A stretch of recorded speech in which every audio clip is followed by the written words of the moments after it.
episode. Oh, hey. Hi, I'm Teri Lucas. And I'm Debby Brown.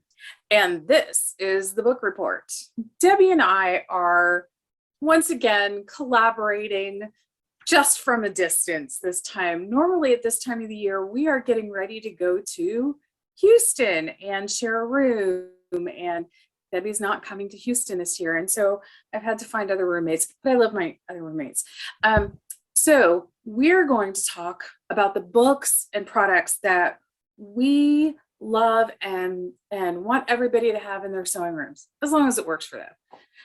So Debby, what's up on, what are you doing right now? And then what's your first book? Well, since I'm not traveling, I'm still at home, and my salvation has been baby animal videos on TikTok. That's what I've been living with. You send me a sloth or an otter or a llama, I'm all over it. That just is my happy place of the day. And there's a book that was out in March, and it's called So Cute Baby Animals.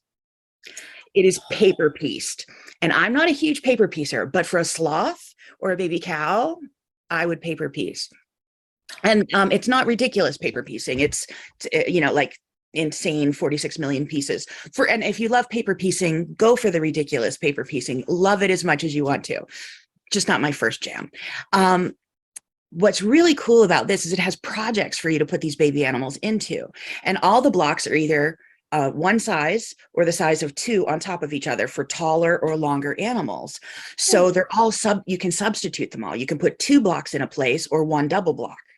And you can make a tote bag or a quilt or a burp rag. There's a bunch of different projects in there with a bunch of different animals, and you really just customize them as you like. So I might have to grab out my never ending, because I don't use it, stash of printer paper for paper piecing printer paper. I bought some of that, and it's, for some reason, that pile never gets shorter because I don't paper piece off. I was going to say, you don't use it, Debby. Right, but I think I'm going to have to make, because they had me at baby sloth. And I became a grandmother again this year, so I have littles to sew for. Yes, so baby cows, baby pigs, baby chicks, sloths, alligators. It's just adorable. Elephants. Oh, I'm so excited. Well, I'm excited that you became a grandma again, because I know that is like the joy of your heart. And I'm glad that we were able to find something that really will add to your grandmotherliness. Yes. And did I just make that word up? I did, but I'll use it. Okay. Whenever I will make these for my grandchildren, but I'll also make them for me. People are like, oh, is this for, I love all things Hello Kitty. And as I purchase things Hello Kitty, they'll say, oh, is this for your granddaughter? I'm like, yes, it's for me. So I would make these for me in addition to my grandchildren, but yeah, sloths make me happy. Yes. Yes, they are just so cute. They are just so cute. So I was going through the emails from C&T and looking at the books too. And we are both process oriented in different ways. You're process oriented in like the piecing and the orderliness and creating order and the chaos that is our sewing rooms. And I have creative brain. I don't want to lift the quilt. Anyway, I have creative brain. And not that you don't, let me clarify. Debby has creative brain. It just functions differently than mine. And years ago, there was Carrie Bloomston wrote a book on creativity. Of course, do I remember what it is? No, it's probably,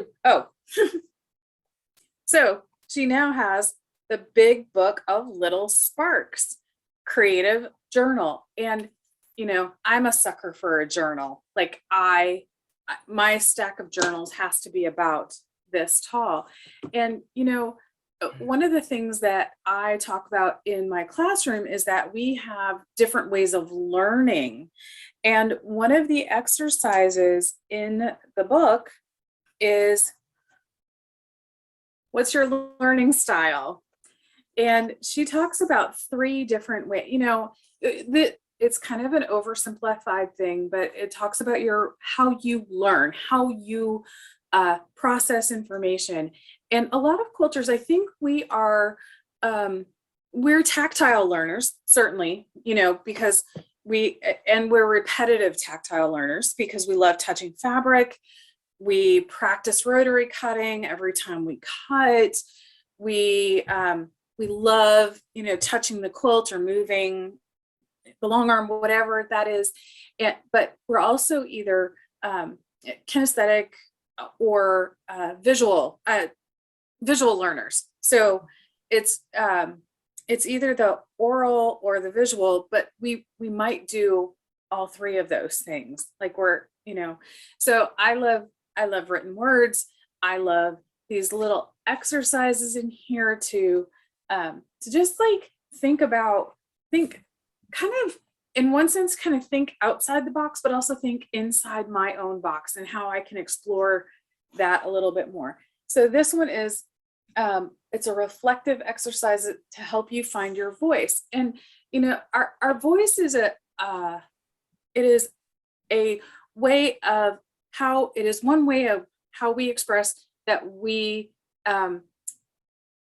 our culturally identity. That's what I was trying to get to. It's how we express our culturally identity. And as you can kind of see behind me, and behind Debbie, we're quilters. And so that is part of how we express ourselves. Debbie and I are very different quilters. This is mostly a whole cloth quilt. This is a whole cloth quilt. And so like my creative expression, my voice is, creating imagery with thread. Debbie's is designing gorgeous patterns like Jack's star behind her and making the piecing uncomplicated, right? Yeah, pre-cut, simple quilting, because sometimes you just need to quilt to feel more like yourself. Yes. You need to push fabric together, but you don't want to do anything that you have to think too hard about because that's not where your brain space is right now. No, sometimes our brain space, sometimes we need to like put our brain space on pause.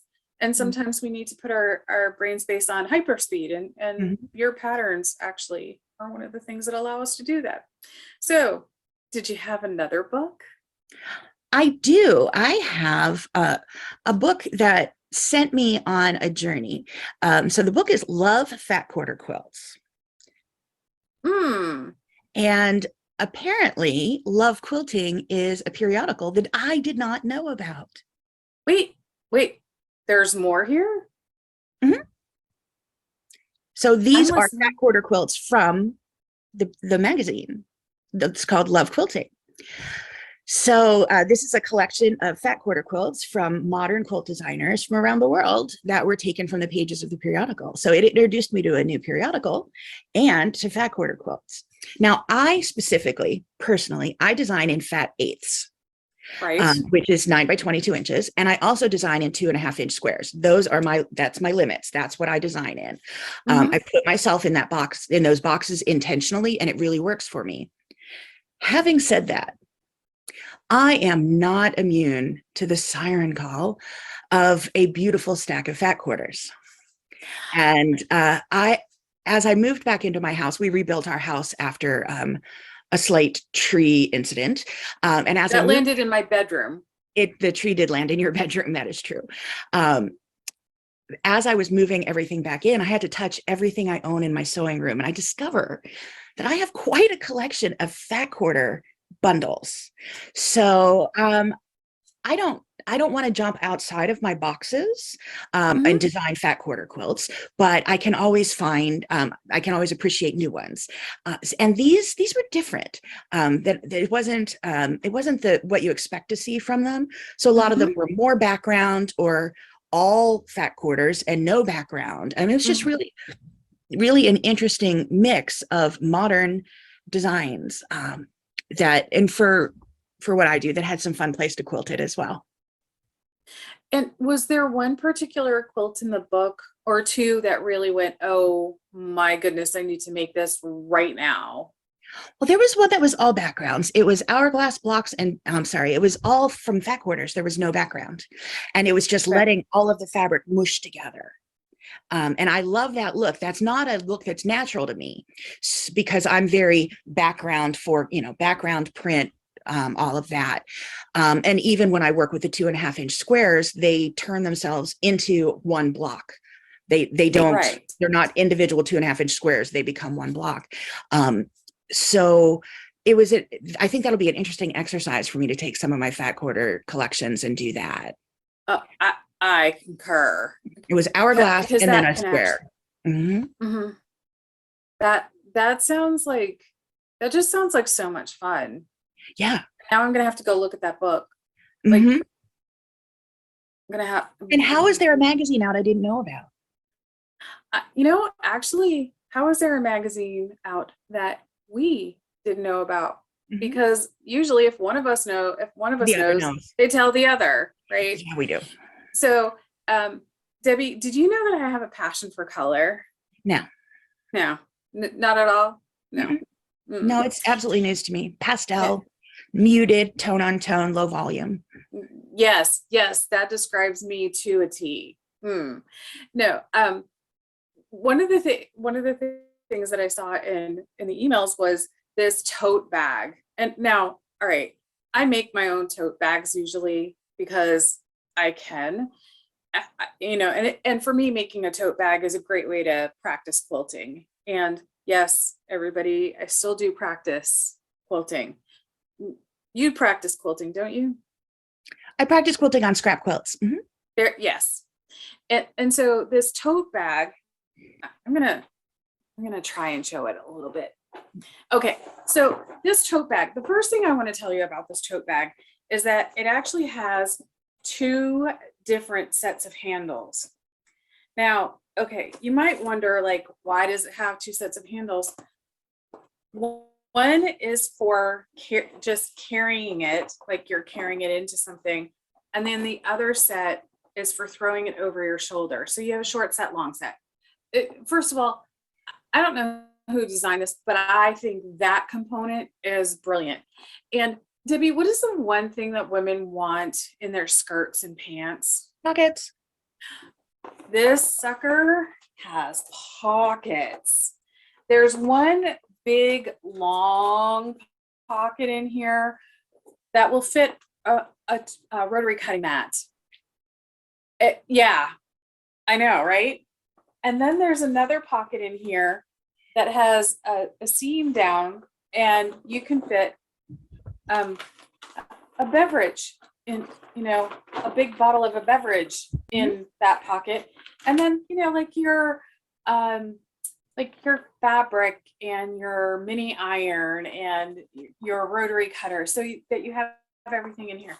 But the thing that I love best about this, it's twofold. The front, which is a ginormous color wheel, but it has all these different ways of looking at color. So if you're going to a quilt shop, bring your bag. If you're struggling with color, you've got your bag to aid you in determining what that color is. Or, I have this thing for thread, which I know people might find shocking. And this is a good way to decide, like, ooh, I could use that thread for this background. And then on the other side, this has all the quilty information that we could ever really need, like bed sizes, right? Oh my gosh. And it gives you it gives you sizes up to a California king with a decent drop on the mattress. One of the things that I found here in Texas is that our mattresses are deeper. Like we have Everything's bigger in Texas. Yes, it is, but not me. It has a retreat checklist, how to make double fold binding and attach it, how to finish the binding, cutting your bias strips, and there's a whole checklist for going on a retreat. So this is a great bag for going to a quilt shop and going to a retreat, or if you just need a little something to learn about color, that is totally fantastic. Like, I think everybody needs to have this bag because, I mean, first of all, we all need good bags, but there's some really great information on there. Do you want to give a shameless plug to your website? Oh, I am DebbyBrownQuilts.com, and I'm on all social media as @DebbyBrownQuilts. Pinterest, Instagram, Twitter, Facebook, YouTube, all of that. Really easy to find. You are. Usually you're in my chat. And before we go, I have one more thing that I want to talk about, only because, you know, I just love it. I love something. Don't you love something in the quilting room that can be multi-purpose? Yes. You know, so the Quilter's Planner, and I've actually talked a little bit about this before, but the Quilter's Project Planner is a fantastic tool because, well, for a lot of reasons. Number one, you can track stuff in here. Like, who doesn't like to track their projects? And tracking your projects can be planning them out, or it can be going back later and writing notes, which is something that, as Debbie and I talked earlier, she's like, oh yeah, this could be a memory thing, which is fantastic because, like, I don't remember all the details of my quilts like 10 years down the road. I mean, or tomorrow. Or tomorrow, right? And then one of the things that I absolutely adore is there is graph paper, which I know it's very hard to see right now, but there are pages with graph paper and dot journals. So if you have a block idea, if you want to see what something might be able to look like, you can draw it in here. Or if you're not a line planner, the dot journal can actually function in a different way for you.